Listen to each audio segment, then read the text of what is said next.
Hey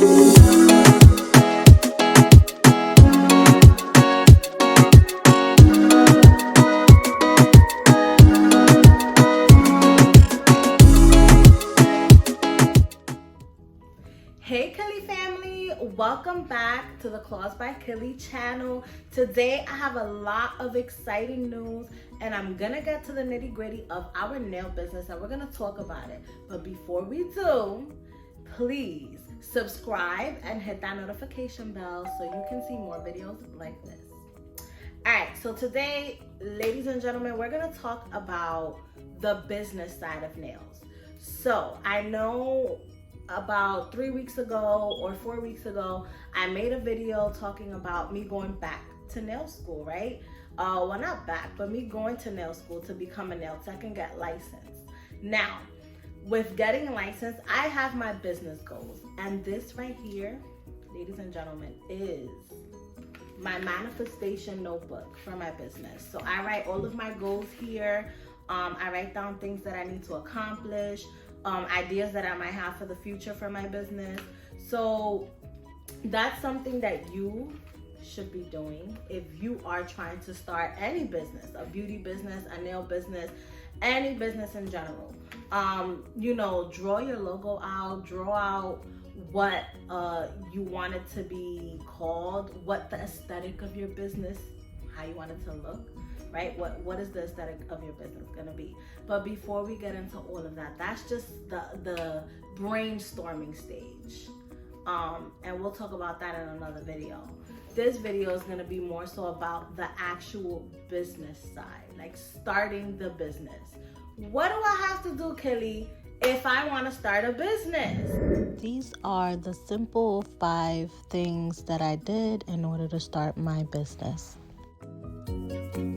Well, I'm gonna be speaking to you from my personal experience. So this is a disclaimer.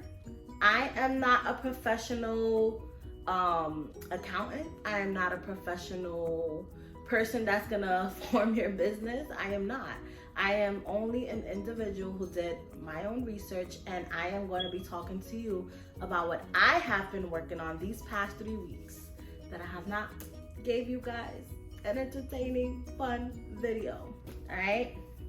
So, wow, this business has really kept me super busy.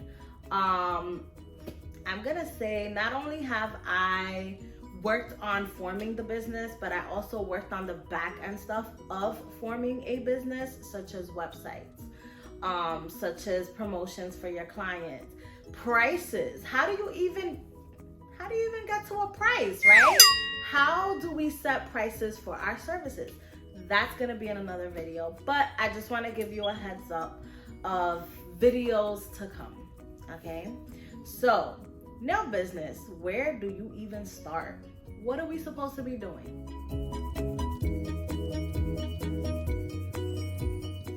So, I'll give you a heads up. Number 1, you have to think of a business name. Think of a business name and check to see if it's available. The reason why this should be your first step is because you don't want to build a business without doing your research to see if it's available, just to find out that someone else already has that name. And now you have to recreate everything. You have to brainstorm again. You have to think of different colors. If you went ahead and got business cards, guess what? Now you have to recreate them. That sucks, right? So in order to avoid all of that, please, your first step should always be to think of your business name and to check to see if it's available. Different websites that you could check to see if it's available are your state's registration sites that shows you all the names of the businesses and entities in your state. So you definitely want to check out your government websites. Google it. Google the name that you want to name your business. See what comes up. Sometimes you're going to see that similar names come up, and that's okay because, you know, you're going to see a variation of your business name. But try to be unique and try to think of something that people haven't, you know, used or come up with before. So that way when they're searching you on Google, you're literally one of the only people or one of the few people that are gonna come up as a business, right? So think of a business name and search to see if it's available. One of the other tools you can do to search too is social media, and I'm gonna tell you why. Some people do not form their businesses as a legal entity, but they're using this business name on social media. And so they can take you to court for intellectual property. It gets crazy, but the point is to avoid all of that, the legality side of things, and having to fight for a name, go to court, change your business cards, change your website name, change your domain name. Just do your research, choose a name that has not been used, and that is step one.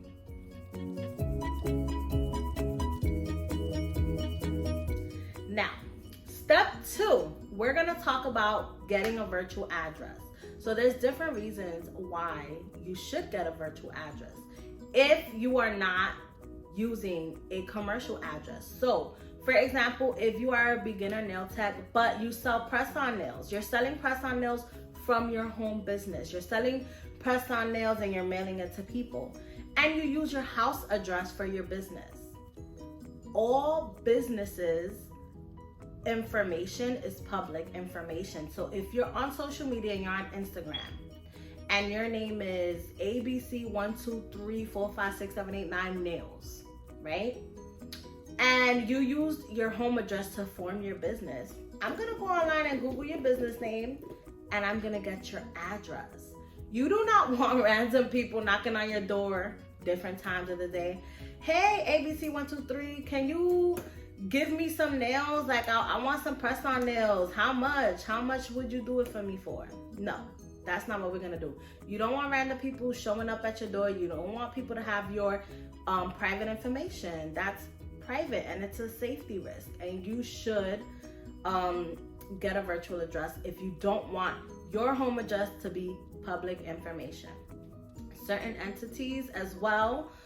For example, if you're forming an LLC, which is very popular nowadays, you have to publicize your business in the newspaper for 6 weeks. And actually, you have to publicize your business in 2 local newspapers for 6 weeks, which means if you use your home address for 6 weeks in 2 different local newspapers, your home address is going to be public information. And it's going to say, you own a business at this address, and this is what the business is. So get a virtual address, all right?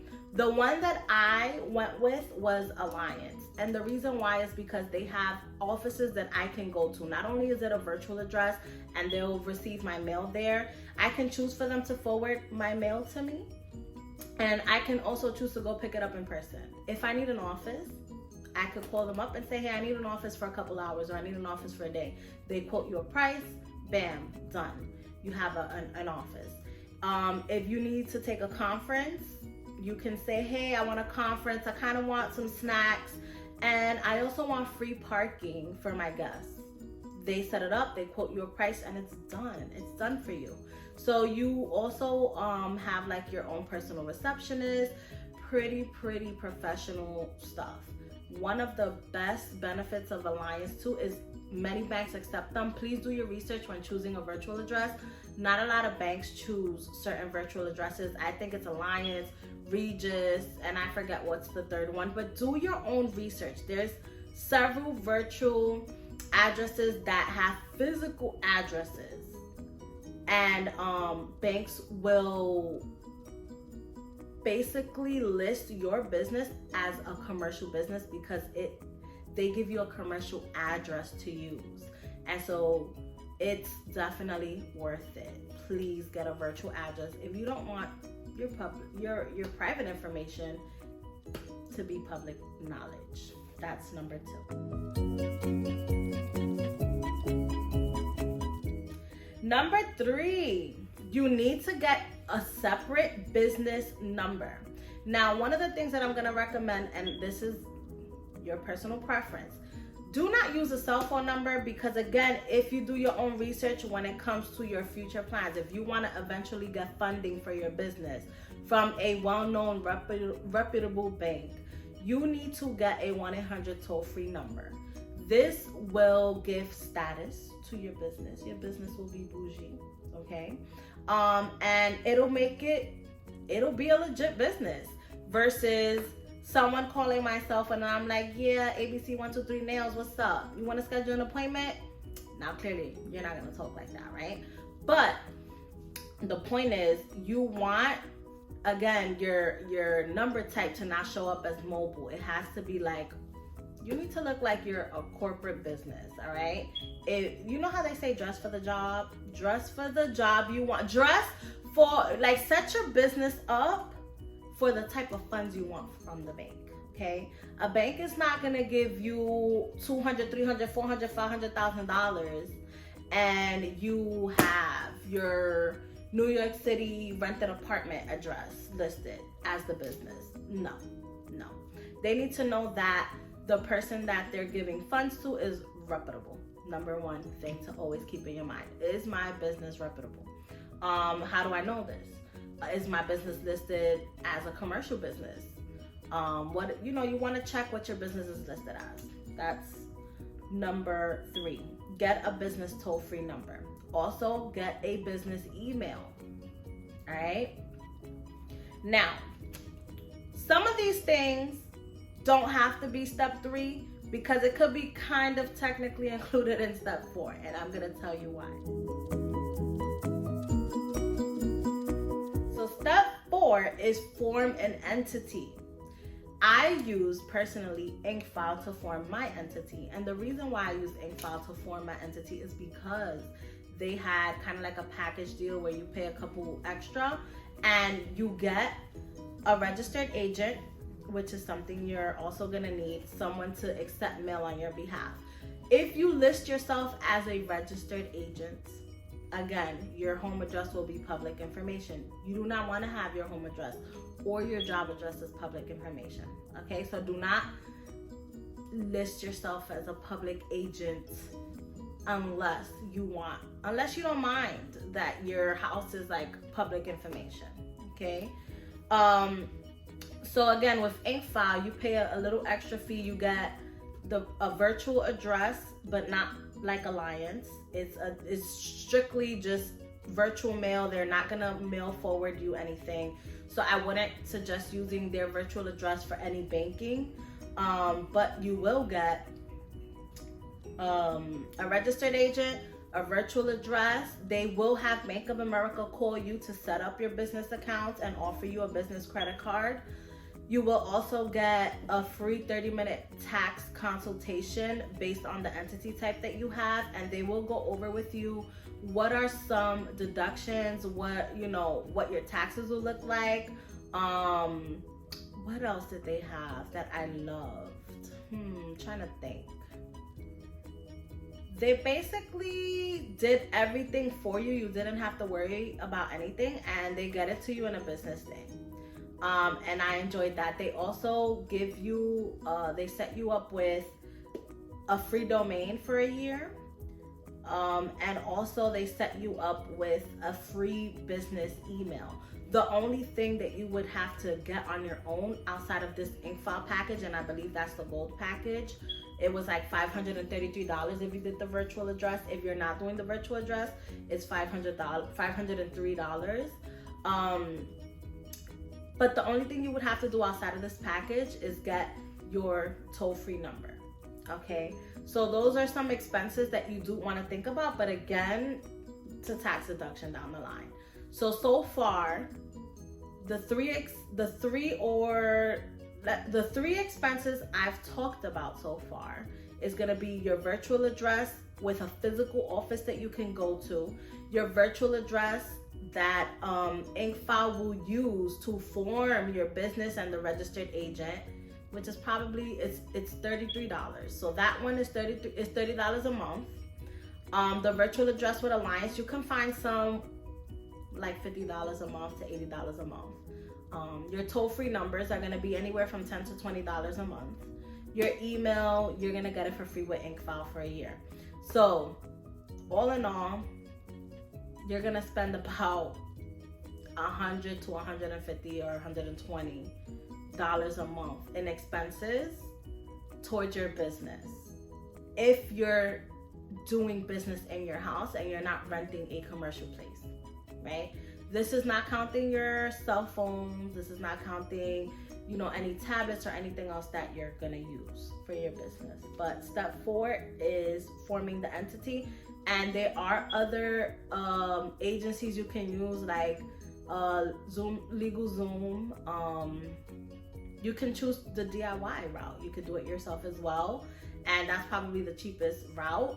However, when you're forming an entity, you want to make sure that every legal step that you need to take, you have took, because otherwise you're going to pay for it in penalties and fees, and you don't want that. You want to make sure you're compliant. You want to make sure that there's people reaching out to you. One of the other things that I loved about Inkfa is that they have a back office with all of your documents. So anytime you get mail to that address, they automatically upload it and you can check your mail right then and there. All your business documents, your articles of origination, your operating agreements, everything that you need is going to be in this back office. You can access it, you can print it, save it, it's there for you to see.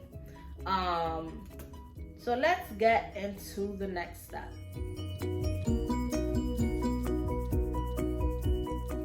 Step number 5 is opening your bank account. So if you did it through Inkfa, Bank of America is gonna holler at you and they're gonna be like, yo, you gotta open up these accounts. You gotta open up a checking account, a savings account, and a business credit card.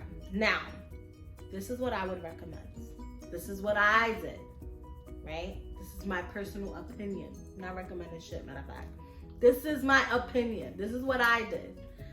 What I did was, I have to take payments. You have to take payments. So I take my payments with Square.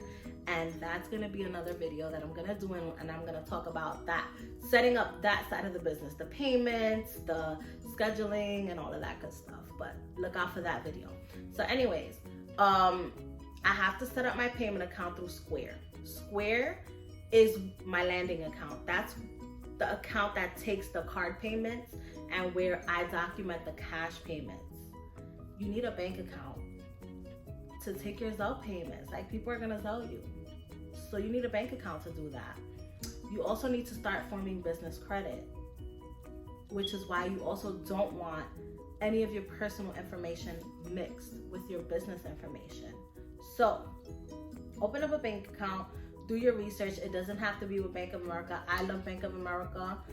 So if I were you, just do your research, see what other banks have to offer. Bank of America, to me, has the most affordable fees and the best benefits for small business banking. And one of the things that I love about Bank of America, because you need to think about your personal goals, not just as a business, but as an individual, right? Bank of America has a lot of products to help people of low socioeconomic status.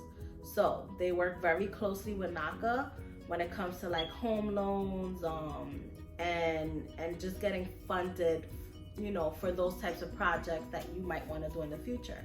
So Bank of America is one of the banks that I would love to work with in the future to get funded for loans to open up my salon.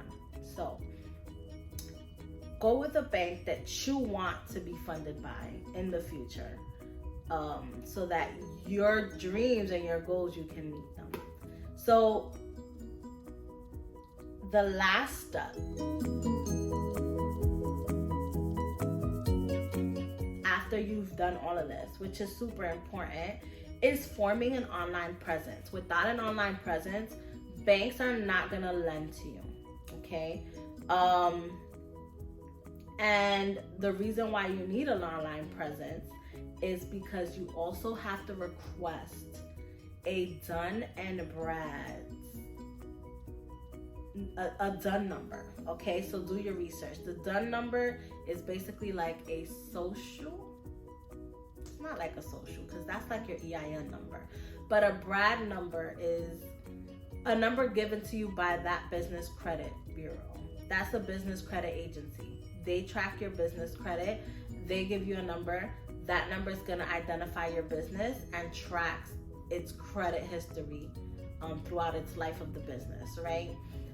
And banks are going to use that credit history on that DUNS number to qualify you for funding, to qualify you for cards, to qualify you for unsecured and secured not unsecured and secured loans, but loans that do not require your social security number. So again, we'll get more in depth, about the things that I've mentioned here. But these are general things that you need to start looking into and you need to start researching so you can decide what's best for you and which route to take.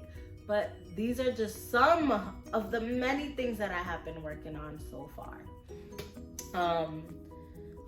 Forming an online presence means, creating all of your social media accounts, separating your business from your personal.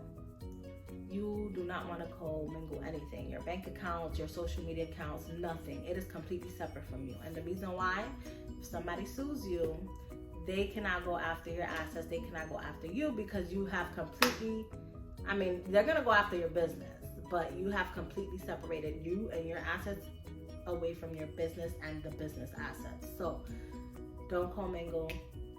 And I know that goes more towards financial stuff, but the reason why I say even with social media is because you never know what lawyers are willing to use to prove that you have been commingling. So keep personal and business social medias apart.